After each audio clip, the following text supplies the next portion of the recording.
What's up, Fish Sauce family? It's Elton and Wilson, and we're back with a fresh episode of Fish Sauce. Join us on a journey into the minds of successful entrepreneurs, investors, and operators. As we learn more about their secret sauce, we hope you find yours too.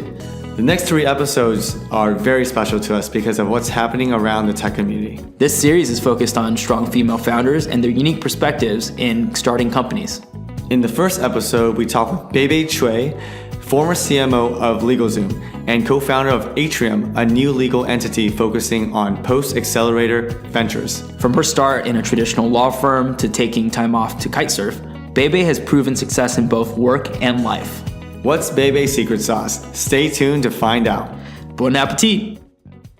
So you're a lawyer by training, and then you started a legal tech company and became CMO at LegalZoom. Now you're co-founding Atrium with Augie, is it Augie? Yeah, Augie Rakau. Mm-hmm. And Justin Kahn. So in your own words, how did you found Atrium? So all of us are repeat entrepreneurs. I should also add that we have a 4th member in the founding team called Chris Smoke. We want to tackle a big problem, and this is like a $96 billion problem. All of us have been either entrepreneurs in the past or served entrepreneurs as lawyers, myself both, right? And we find that there's a huge gap between the way that lawyers work and the way that the companies that they serve work.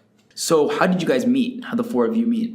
Yeah, so apparently Justin and I never ran into each other, but we had 47 mutual friends. He was very vocal about the new project that he became enamored with, and he was just asking around, does anyone know anyone who has been in legal tech before, has been a lawyer before? He was just interviewing everyone, and multiple friends texted him within 1 hour saying, you should go meet Bebe. He texted me, and 30 minutes later showed up in my apartment.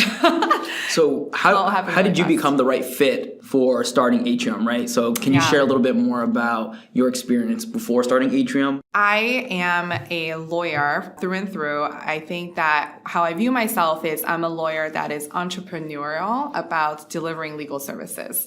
I started traditional practice like a good Asian girl, right? Went to law school right after college and then practiced law the old-fashioned way, joined a litigation boutique that focused on employment. I really enjoyed the practice of law, like helping clients identify issues.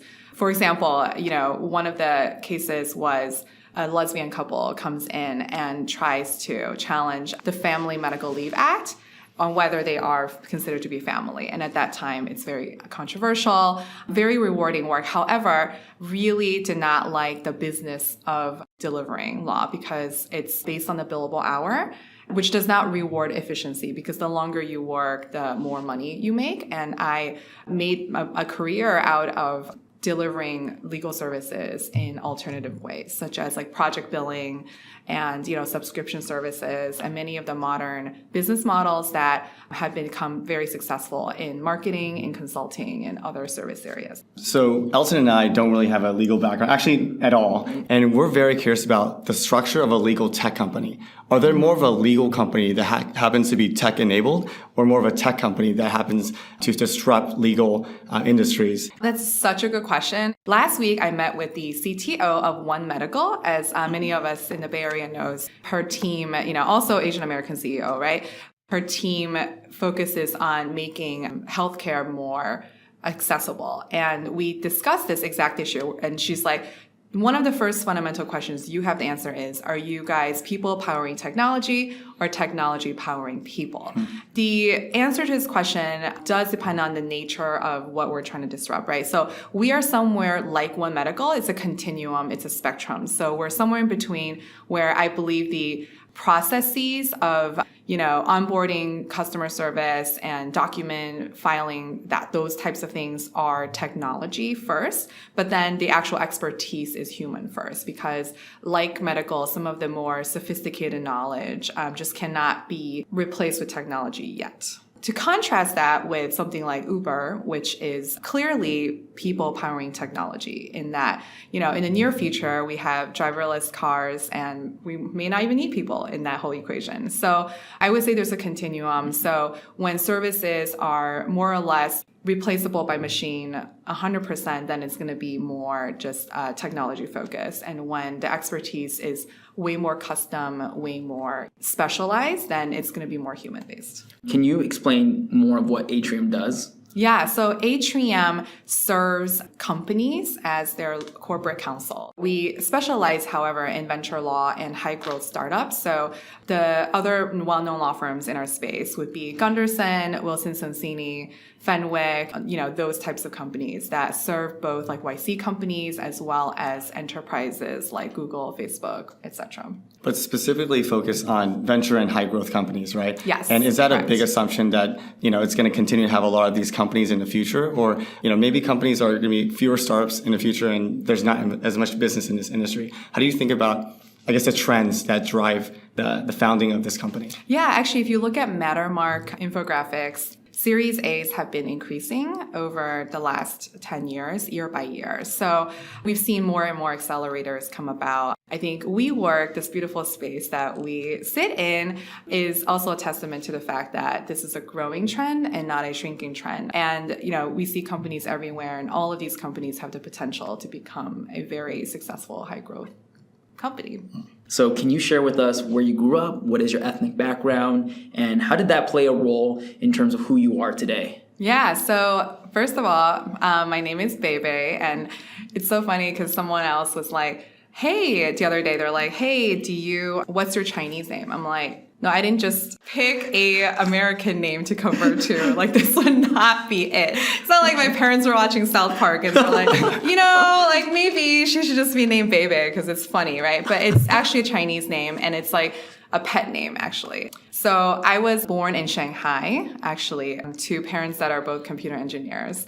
And I moved to the US because my father was pursuing a math PhD in computer science, actually. So we moved here into Ohio. So grew up in Ohio as one of two Asian families. I remember growing up, the only identity that was even Asian American in my environment was when Aladdin, like the Disney movie, came out. And then people were like, oh my God, are you Princess Jasmine? I'm like, no, wrong continent, wrong place. So it's like this very, very middle America situation. I am grateful though, because I do feel like I understand America very much so. And so, I do understand where some of the ignorances come from. It's due to a lack of exposure. In that regard, I've had a very unique Asian American upbringing. Mm-hmm. And how did that play a role in who you are today?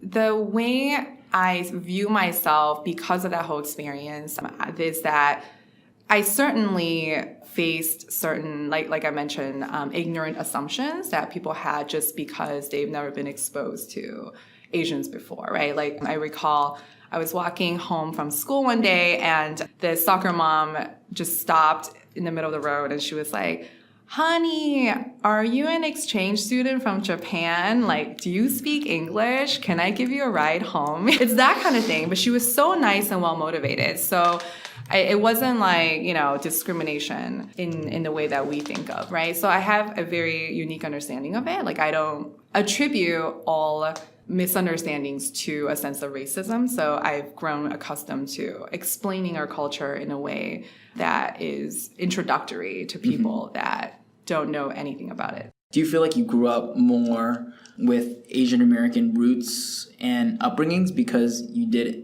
immigrate from Shanghai? Mm-hmm. Or do you feel like because you were in Ohio, because of the surrounding, you grew up more American? Yeah, I think what else is missing is that family component, right? So it's funny, I actually identify with being super Chinese culturally because my parents forced me to speak Chinese at home.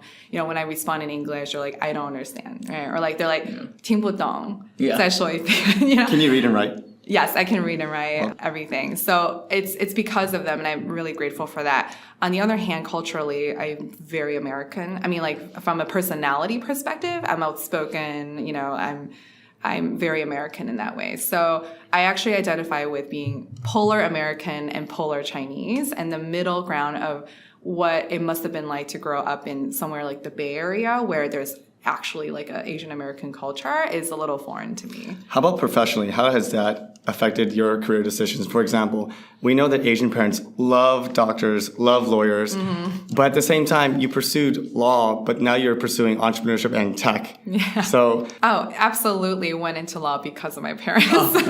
They're basically like, here are your options. And I'm like, well, I'm not good at science, right? So I'll be a lawyer. And I found that I always liked philosophy. I always liked economics and the liberal arts. So I thought that would have been a really good fit for me. However, after practicing, I realized that the way the business model exists today just isn't a good fit for my personality.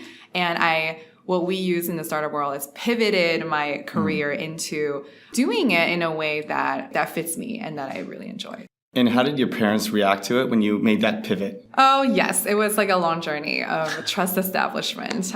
The first daring thing that I did, right, was actually I left a law firm in the middle of a legal recession. This is like 09-ish, where to have a legal job was like a luxury, and people were very lucky to have a job.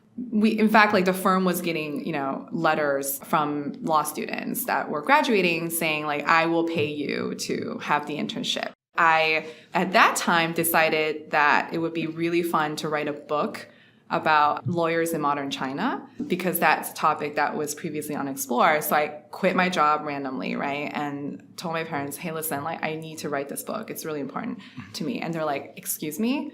Like what are you doing? Like this completely doesn't make sense. Like so-and-so doesn't have a job, right? And you do. Just keep it. Like, what are you going to do with this book? Like, how much money are you going to make? Yeah. And maybe that did train me to be a good entrepreneur later on. Yeah. So I was like, you know what? I feel like I just need to take some time off, right? And I quit my job without any promise, went to China, traveled for a year, assembled materials, interviewed judges, prosecutors, public defenders, and wrote a book about it. And I remember my parents were so stressed out the entire time, and they were like, what is the end goal? Like, that's always the question. Like, what is this amounting to? Like, how is your career going to benefit from this?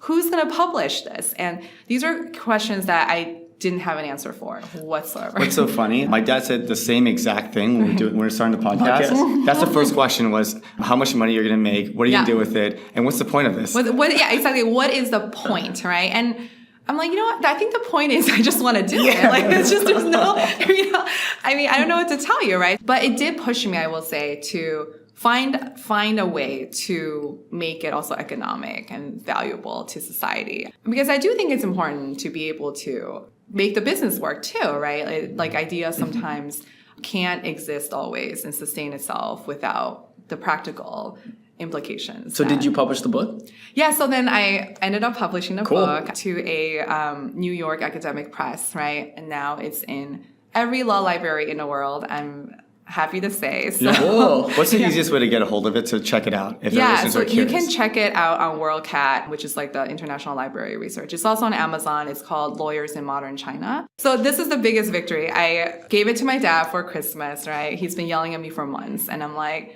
hey, guess what? I have a royalty check. I'm like, it is in every law school that you were upset that I didn't get into, that this book got into. Harvard, Stanford, like all the US News top 10 in your face. And then he was like, how much is the royalty check? But at that point, this is the pivotal moment where he started to trust my decisions. He's like, okay, like wasn't a bad decision after all. Maybe I should rethink my approach and whatnot, right? And so every moment after that was just like incremental risk-taking. It's like, going up the, stakes in a Vegas hotel or gambling room. It's just like I'm, raising my dad at all times. Doubling down every single time. And you got to ease it in, right? Like you just have to ease it in, like do small little like trust, exercises. And then it actually makes sense when I say like, hey, I'm just going to go surf for 6 months and then come back in probably find an opportunity.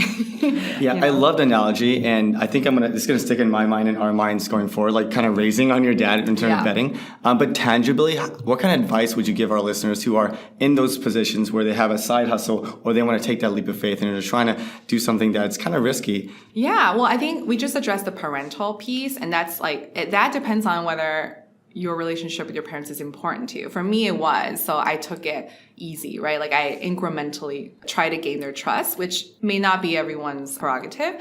Taking incremental risk, I believe, is like the approach that has been methodical throughout my entrepreneurial career. Entrepreneurship is all about risk, and risk is only profitable when managed. You're gonna take it. You're just gonna take it in the manner that is the smartest. I love that point because at Business School right now we talk about taking risk as entrepreneurs and venture capitalists taking risks, but actually they're actually relatively risk averse in terms of their mentality. They actually de-risk things. Because if you don't manage risk, that's gambling, and time is precious. You don't have the chance to do it again, so you don't want to gamble with your career, with your resources. That's not responsible. So I think entrepreneurship, the root of it is not just like, oh, let's follow my heart and gamble in a random fashion. It's more about, okay, this is a risk that I want to take. Ask yourself why, and then ask yourself, like, how is it calculated to help you achieve that goal that you want to achieve, whatever it may be. Tangibly in my career, like I have never not received a paycheck, actually. So this technique is what I call moonlighting, which is that, you first have an idea, but don't quit your job immediately, right? Like you can find ways to validate this idea through just recreational activity, like on the weekends or at night. This is also testing how passionate you actually are about this thing, because like if you're not passionate about it, at the end of the workday, you just won't do it. However, if you're tired, you're exhausted, and you're still like, oh my God, now I can do this, that is something that is an indicator that you will stick with it and succeed in it. Did you moonlight for every transition you had? Not every. So the first one for sure, because that's the hardest step to take. Those of us Asians, like we're in finance, we're doctors, we've invested so much in our career. For the first step that I took, I performed moonlighting. Maternity Fee, my first company, was acquired by LegalZoom. That's how I came to be an executive at LegalZoom, actually.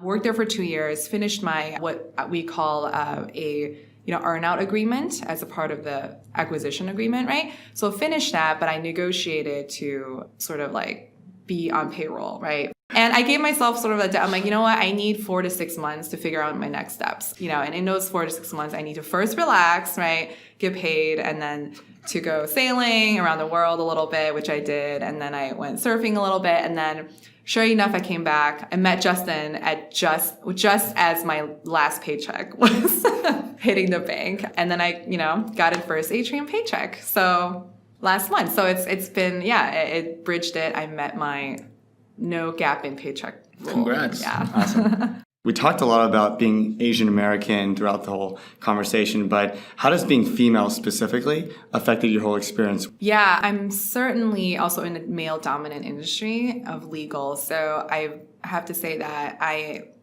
live and breathe in a sea of very competent men all the time, and so it is interesting. Like this is the type of question that I continue to explore with a cohort of female entrepreneurs. We're a very rare breed, actually. So it's a fine balance, really, is to compete competently amidst our peers. Don't see gender where it doesn't make a difference, but then also acknowledge where it does make a difference. For example, I always turn out to be the one who is in charge of culture, that kind of thing. So like HR, culture, right? Like marketing, and these within the executive roles, like these skew female.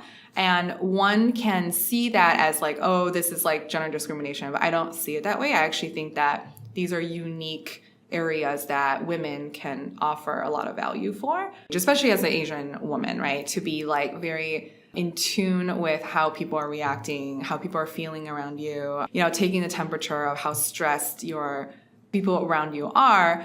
It turns out is a huge asset to managing your employees and people around you. So personally, I just never thought that me being female has hampered opportunities of any kind. And I'm very lucky in that. And I know that that isn't every female's experience. I mean, looking back at your career path, it seems like you've done very well. And if you were to look back 10 years, would you tell your younger self some advice? I would definitely say that really follow your passion and money will follow. That's something that I never thought was practical, growing up. But looking back, that's just what it is. You're going to provide the most value to society and be your happiest when you are the happiest and when you're pursuing things that don't feel like work. So that's really my goal, is to spend every hour of my day doing things that don't feel like work. Do you wake up doing what you love? Yes. I'm like, I can't wait to get to this office, actually. Yeah. We care about learning more about Atrium in terms of what's its main focus right now and what's the future for Atrium for the next 6 months or next 5 years. Yeah, so we are developing what we're calling a Series A prep package, right? So we are encountering a lot of entrepreneurs that are graduating incubators like YC and 500 Techstars or whatever, and they're trying to raise their first round, and it's going to make a huge difference. In that period, there's a lot of uncertainty, such as who are the investors, and there are a lot of business as well as legal questions that come up. So your documents have to be in order finally. You've been neglecting it for a long time. You used a lot of forms online, which is fine because you didn't know whether you're going to be like a real thing or not, right? But now you are becoming a real thing. So it's important to get your legal documents in order. We call that cleanup of corporate hygiene. And then there's a whole how do you raise, who do you raise from, how many people do you want to raise from? These are business questions. So at Atrium, we're combining the two expertise because on the entrepreneur side, we have, Justin, who started 6 companies, sold one for $1 billion to Amazon, and he also, as a YC partner, formerly advised 131 companies. Personally, our own Series A that we're closing right now is composed of, 92 investors strategically as well. So we have so much advice to share on that end. And then we have law partner from one of the top firms, Oric. He's done personally 200 plus Series A's himself. So the legal needs that come up with it, right? So we're trying to package those learnings into one sort of prep package to bridge the gap between entrepreneurs leaving incubators and then raising their first round. By doing that, we hope to get to know everyone and then grow with them as a company and serve as their legal counsel. Cool. I mean, as we're thinking about some of our potential legal questions, I'm going to ask you for some advice and see if you can help us answer it. So we're thinking about getting incorporated. We haven't incorporated yet, and there's many different states to get incorporated in and many different types of incorporations. For Fish Sauce as an entity, knowing that it's going to start as a podcast and potentially grow into potentially a hospitality business and maybe eventually into a venture arm for supporting Asian Americans, what type of incorporation would you recommend for us? Wow. Am I getting paid for this? Yeah. That is I hilarious. hate to add on another question, but for those who are actually having a side hustle, Yeah. when is the right time to have that corporate hygiene and clean up all the mess of incorporating at the Yeah. right time? So I'm going to put my entrepreneur hat. And also I need to practice the whole talking about a disclaimer real fast. Hello, this is not a legal service. But it's just a suggested, course of action. Please don't do this at home, essentially, right? I do believe that when you're just getting ready to go, the legal issues are still complex. The legal issues are complex from day one until whatever, right? Until IPO, really. However, it's really just what is the priority of them and will they become a priority? And honestly, the priority for you at first is to figure out everything that is not legal. So getting legal is somewhere in between getting the business card or getting an office, frankly. So if you feel here's a test, okay? Let's establish a test on the air. So if you feel your business is doing well enough to justify paying for a WeWork co-working space, right? Then you should probably formalize that because that's an indicator that you're pretty serious. You are getting office space, you're going to have a client-facing presence now that is not your home or your garage or whatever, right? And you have an office commercial lease, you have an office address. So obviously you are like pretty serious about this. And if you are, then you're more likely to be successful and continue to add relationships to your idea, like a co-founder or a employee or whatever. If you think about it, legal is just a way of managing all your relationships and then making them formalized, right? Like, so it becomes more important as more people enter into the company's life. So at first, everyone is just you, not that important, and nothing can't be fixed at that early of a stage on. But the more relationships you accrue, the messier it gets as people's expectations are misaligned and whatnot. Super helpful. And the last question we usually ask our guests is, what is your fish sauce? What is your secret sauce? Both figuratively and literally, what's the actual sauce you would eat too? So both. Wait, is this like actual like Asian sauce that I love? What is any type of sauce that you love? Oh my God. Okay. I would say I love the taste of fish sauce, but man, the smell is just... Salt and Straw, the famous ice cream chain in the West, actually announced in LA fish sauce ice cream. So it's becoming a worldwide phenomenon really quickly. God. So mine would be mayo aioli. Oh. Yeah. With rice. Or like sriracha aioli, right? Ooh. Like it's just, I can put that on everything. I mean, it's really great. I don't know if that's a sauce, but It's okay. It's a sauce, It right? counts. It's a condiment. It counts if you want it to count. So that was literally the sauce, but how about figuratively? Yeah, I think it's persistence. If you look at what we call emotional runway, right?